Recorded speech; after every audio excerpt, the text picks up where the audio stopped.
Good morning बच्चों। Online class में आप सभी का स्वागत है। हमने पिछले लेक्चर में नेताजी के चश्मे का भावार्थ सीखा था। अब इस लेक्चर में हम नेताजी के चश्मे के क्वेश्चन आंसर्स करेंगे। तो इसमें पहला कोटेशन है, पहला कोटेशन तो आपको दिया गया है आपकी वर्क बुक के अंदर। सेकंड कोटेशन है आपका, हालदार साहब को हर 15 दिन कंपनी के काम के सिलसिले में उस कस्बे से गुजरना पड़ता था। कस्बा बहुत बड़ा नहीं था। अब उसमें क्वेश्चन फर्स्ट क है, कस्बे में मनुष्य के लिए क्या क्या सुविधाएं उपलब्ध थी। तो आंसर है, कस्बे में जिसे पक्का मकान कहा जा सके वैसे कुछ ही मकान, और जिसे बाजार कहा जा सके वैसा एक ही बाजार था। कस्बे में एक लड़कों का स्कूल, एक लड़कियों का स्कूल, एक सीमेंट का छोटा सा कारखाना, 2 ओपन एयर सिनेमा घर और एक ही नगर पालिका थी। ख नंबर, कस्बे की नगर पालिका कस्बे के विकास के लिए क्या क्या कार्य करती थी। तो आंसर है, कभी कोई सड़क पक्की करवा दी, कभी कुछ पेशाब घर बनवा दिए, कभी कबूतरों की छतरी बनवा दी, तो कभी कवि सम्मेलन करवा दिया। इसे नगर पालिका के किसी उत्साही बोर्ड या प्रशासनिक अधिकारी ने एक बार शहर के मुख्य बाजार के मुख्य चौराहे पर नेताजी की, सुभाष चंद्र बोस की एक संगमरमर की प्रतिमा लगवा दी। ग नंबर, किस मनुष्य ने क्रांतिकारी की प्रतिमा किस स्थान पर लगवाई थी, क्यों। तो आंसर है, कस्बे की नगर पालिका के किसी उत्साहित बोर्ड या प्रशासनिक अधिकारी बने एक बार शहर के मुख्य बाजार के मुख्य चौराहे पर नेताजी सुभाष चंद्र बोस की एक संगमरमर की प्रतिमा लगवा दी, जिससे साधारण नागरिकों में देशभक्ति की भावना उजागर हो। घ नंबर देखेंगे, मूर्ति की बनावट शिल्पकला के विषय में लेखक ने क्या उल्लेख किया है। तो आंसर है, मूर्ति संगमरमर की थी। टोपी की नोक से कोट के दूसरे बटन तक कोई 2 फुट ऊंची, जिसे कहते हैं बस्ट और सुंदर थी। कुछ मासूम और कमसीन। मूर्ति को देखते ही देशभक्ति की भावना उजागर होती है। बस्ट और सुंदर थी, कुछ मासूम और कमसीन। मूर्ति को देखते ही देशभक्ति की भावना उजागर होती है। आगे देखेंगे ड नंबर, नेताजी ने देशभक्ति की भावना जागृत करने के लिए क्या नारे दिए थे। लेखक स्वयं प्रकाश की भाषा शैली की एक मुख्य विशेषता लिखो। तो आंसर है, दिल्ली चलो और तुम मुझे खून दो नारे दिए थे। लेखक स्वयं प्रकाश की भाषा शैली सरल, बोधगम्य और प्रवाहमयी है। आगे देखेंगे थर्ड कोटेशन, इस दृष्टि से यह सफल और सराहनीय प्रयास था। केवल एक चीज़ की कसर थी जो देखते ही खटकती थी। इसमें क नंबर देखेंगे, किस दृष्टिकोण से नेताजी की मूर्ति की स्थापना को सफल और सराहनीय प्रयास कहा गया है।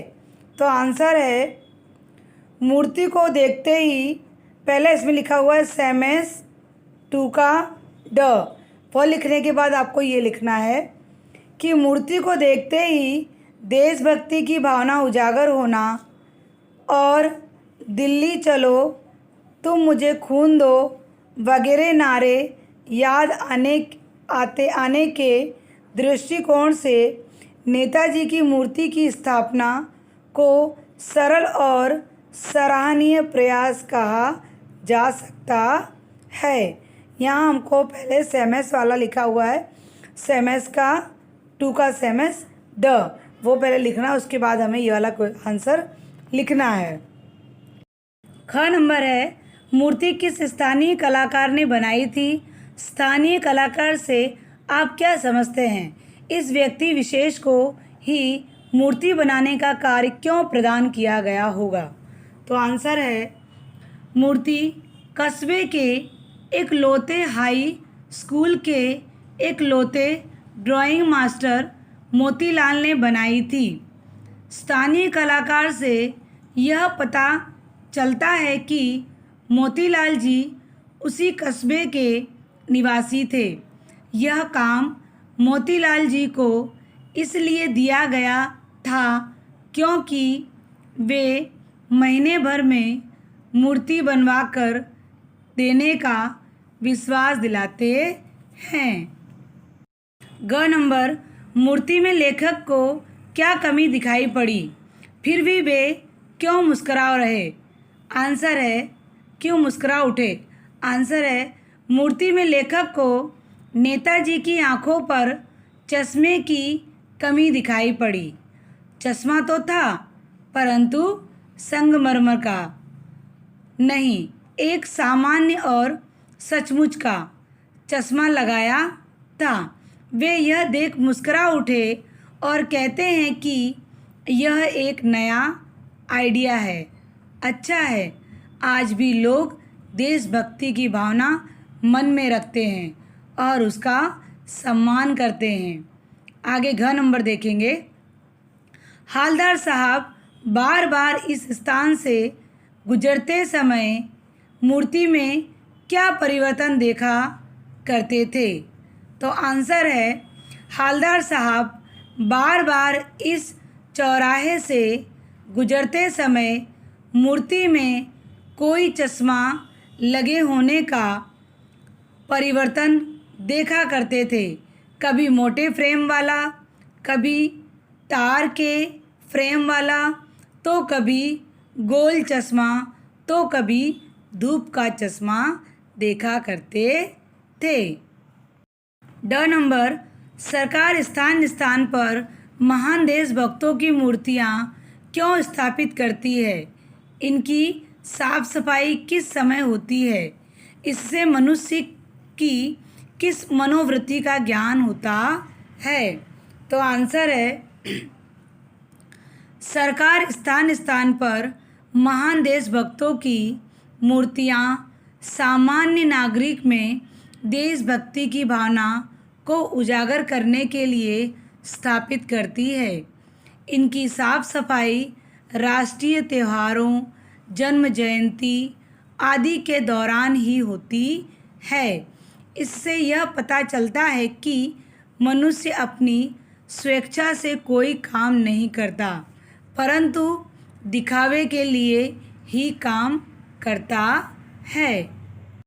कोटेशन 4, एक बार जब कौतूहल दुर्दमनी हो उठा तो पान वाले से पूछ ही लिया, क्यों भाई, क्या बात है? यह तुम्हारे नेताजी का चश्मा हर बार बदल कैसे जाता है? तो इसमें क नंबर का है क्वेश्चन। वक्ता के आश्चर्य का क्या कारण था? उनको क्या आदत पड़ गई थी? स्पष्ट करो। तो आंसर है, बार बार उस कस्बे के चौराहे से गुजरने पर मूर्ति पर हुए चश्मे के बदलाव से हालदार साहब कौतूहल हो उठे। उनकी आदत पड़ गई हर बार कस्बे से गुजरते समय चौराहे पर रुकना, पान खाना और मूर्ति को ध्यान से देखना। ख है इसमें कोटेशन ख, वक्ता का परिचय दीजिए। वे अपनी किस उत्सुकता पर नियंत्रण नहीं रख सके थे। तो आंसर है, हवलदार साहब एक भावुक और रहस्य व्यक्ति हैं। उनमें देशभक्ति की भावना है, तभी वे नेता सुभाष चंद्र बोस की मूर्ति के सामने जाकर सावधान की मुद्रा में खड़े होकर उन्हें आदर प्रदान करते हैं। वे मूर्ति में हो रहे चश्मे के बदलाव के बारे में जानने की उत्सुकता पर नियंत्रण नहीं रख सके और उन्होंने पान वाले से पूछ ही लिया कि यह तुम्हारे नेताजी का चश्मा हर बार बदल कैसे जाता है। ग नंबर देखेंगे। वक्ता के प्रश्न को सुनकर पान वाले दुकानदार की प्रतिक्रिया लिखिए। उसने क्या उत्तर दिया। तो आंसर है, हवलदार साहब का प्रश्न सुनकर वह आंखों ही आंखों में हंसा और उसकी तोंद थिरकी। पीछे घूमकर उसने दुकान के नीचे पान थूका और अपनी लाल काली बत्ती सी दिखाकर बोला, कैप्टन चश्मे वाला बदलता है। घ नंबर, अपने निवास के निकट किसी अन्य देशभक्ति की मूर्ति के विषय में लिखो। उस मूर्ति को देख आपके मन में कैसे भाव उत्पन्न होते हैं। तो आंसर है, मैं कहीं जा रही थी, तब भी मैंने सरदार वल्लभ भाई पटेल की मूर्ति देखी। वह देखे मुझे बहुत अच्छा लगा कि कोई तो देशभक्ति के प्रति जागरूक है, वरना आजकल तो कोई इस चीज़ पर ध्यान ही नहीं देता। इसकी जगह आपके कोई पास में हो तो आप दूसरा कुछ भी लिख सकते हो। ऐसा नहीं कि आपको भी यही लिखना, आप दूसरा भी लिख सकते हो। ठीक है, चलिए आगे देखेंगे। Quotation number 5। कोई गिराक आज आ गया समझो। गिराक मतलब होता है ग्राहक। कोई गिराक आ गया समझो, उसको चौड़े चौखट चाहिए, तो कैप्टन किधर से लाएगा। तो उसको मूर्ति वाला दे दिया, उधर दूसरा बिठा दिया। इसमें क नंबर है, किन व्यक्तियों के मध्य यह वार्तालाप हो रहा है। वक्ता श्रोता को क्या समझाने का प्रयास कर रहा है। तो आंसर है, यह वार्तालाप पान वाले और हवलदार साहब के मध्य हो रहा है। पान वाला हवलदार साहब को समझाना चाहता है कि एक चश्मे वाला है, उसका नाम कैप्टन है।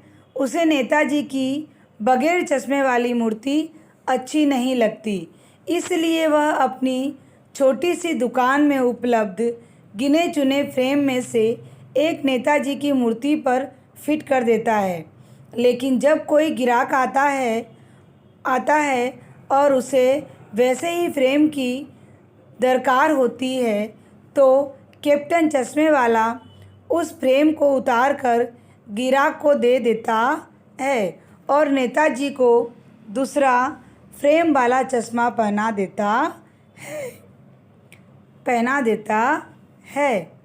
क नंबर, इन वाक्यों के आधार पर श्रोता किस विशेष बात को समझ गए। उन्हें किस व्यक्ति का क्या आइडिया विचार अच्छा लगा। तो आंसर है, सेम टू यू 5 का क, सेम एस 5 का क। पहले आपको 5 का जो सेम एस कोटेशन है हमारा 5 नंबर का, उसका क आपको पहले लिखना है। उसके बाद आपको लिखना है, उन्हें कैप्टन का आइडिया अच्छा लगा, क्योंकि हवलदार साहब कहना चाहते हैं कि मूर्ति कपड़े नहीं बदल सकती, लेकिन चश्मा तो बदल ही सकती है। ग नंबर, गिराक, किधर, इधर शब्दों को शुद्ध रूप लिखो। इन शब्दों का प्रयोग लेखक ने क्यों किया है। तो गिराक का अर्थ होता है ग्राहक, किधर का अर्थ होता है किधर, और इधर का अर्थ होता है इधर। इन शब्दों का प्रयोग लेखक ने इसलिए किया है क्योंकि आजकल नितांत शुद्ध हिंदी का चलन कम है। दैनिक जीवन में प्राय सभी अंग्रेजी मिश्रित हिंदी का प्रयोग करते हैं। इस कहानी में लेखक ने अंग्रेजी शब्दों का प्रयोग क्यों किया है, स्पष्ट करो। उदाहरण स्वरूप 4 शब्दों को लिखिए। तो आंसर है समाज का वर्तमान रूप दिखाने के लिए किया है। जैसे अंग्रेजी शब्दों में company, open, air, idea, real, frame, captain, chain आदि। अब हम देखेंगे आगे कोटेशन नंबर 6। पान वाले के लिए यह मज़ेदार बात थी, लेकिन हालदार साहब के लिए चकित और द्रवित करने वाली। यानी वे ठीक ही सोच रहे थे। मूर्ति के नीचे लिखा था मूर्तिकार मास्टर मोतीलाल, वाकई कस्बे का अध्यापक था। क्वेश्चन इसमें क, हालदार साहब ने पान वाले से क्या प्रश्न किया था, क्यों? हालदार साहब ने पान वाले से क्या प्रश्न किया था, क्यों? तो आंसर है हालदार साहब ने पान वाले से यह प्रश्न किया कि नेताजी का चश्मा कहाँ है। वह चश्मे के बदलाव के रहस्य जानने के लिए उत्सुक है। ख नंबर, उत्तर देने से पूर्व उसने क्या किया? मुस्कुराते हुए पान वाले का क्या उत्तर था? आंसर है पान वाले ने मुंह में दूसरा पान ठूंस लिया था। वह फिर आंखों ही आंखों में हंसा। फिर से उसकी तोंद थिरकी। कत्थे की डंडी फेंक पीछे मुड़कर उसने नीचे पिक थूकी और मुस्कुराता हुआ बोला, मास्टर बनाना भूल गए। ग नंबर देखेंगे, हालदार साहब चकित और द्रवित क्यों हो उठे? मूर्तिकार के लिए बेचारे शब्द का प्रयोग क्यों किया गया है? तो आंसर है हालदार साहब चकित और द्रवित हो उठे क्योंकि उन्होंने सोचा कि मास्टर ने मूर्ति तो बना ली होगी, परंतु पत्थर में पारदर्शी चश्मा कैसे बनाया होगा। कोशिश तो की होगी परंतु असफल रहा होगा। मूर्तिकार के लिए बेचारा शब्द का प्रयोग इसलिए किया गया होगा क्योंकि उसके महीने भर में मूर्ति बनाकर पटक देने का वादा किया होगा। घ नंबर देखेंगे, ड्राइंग मास्टर मूर्ति का चश्मा नहीं बना सका। इस संदर्भ में लेखक के मन में क्या क्या तर्क उठे? तो फिर से इसमें हम देखेंगे सेमेस 6 का ग, जो 6 कोटेशन है उसके अंदर जो ग नंबर का है अर्थात 3rd नंबर का है वो पहले लिखना है, उसके बाद ये वाली लाइन लिखनी है आपको, ठीक है। या फिर बनाते बनाते कुछ और बारीकी के चक्कर में चश्मा टूट गया होगा, या पत्थर का चश्मा फिट नहीं हो रहा होगा। कोटेशन 7, हालदार साहब चक्कर में पड़ गए। पूछना चाहते थे इस कैप्टन क्यों कहते हैं, इसे कैप्टन क्यों कहते हैं, क्या यही इसका वास्तविक नाम है? क नंबर देखेंगे, कैप्टन के विषय में हालदार साहब की क्या कल्पना रही होगी? तो आंसर है हालदार साहब की जिज्ञासा शांत नहीं हुई। उन्होंने सोचा कि कैप्टन शायद नेताजी का साथी होगा अथवा फौज का कोई सिपाही होगा। आगे ख नंबर देखेंगे, उन्होंने अपनी कल्पना के विपरीत कैप्टन का क्या रूप देखा था? उनके चक्कर में पड़ने का क्या कारण था? तो आंसर है, उन्होंने अपनी कल्पना के विपरीत कैप्टन का यह रूप देखा कि वह एक बूढ़ा मरियल सा लंगड़ा आदमी था, सिर पर गांधी टोपी और आँखों में काला चश्मा लगाए, एक हाथ में छोटी सी संदूकची और दूसरे हाथ में बांस पर टंगे बहुत से चश्मे लिए गली से निकल रहा था। उनके चक्कर में पड़ने का यह कारण था कि वह जानना चाहते थे कि उसे कैप्टन क्यों कहते हैं।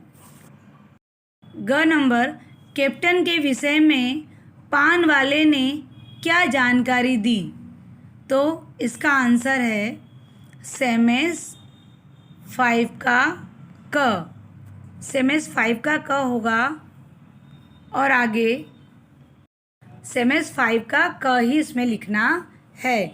आगे देखेंगे घ नंबर, कहानी के माध्यम से कहानीकार ने क्या संदेश दिया है?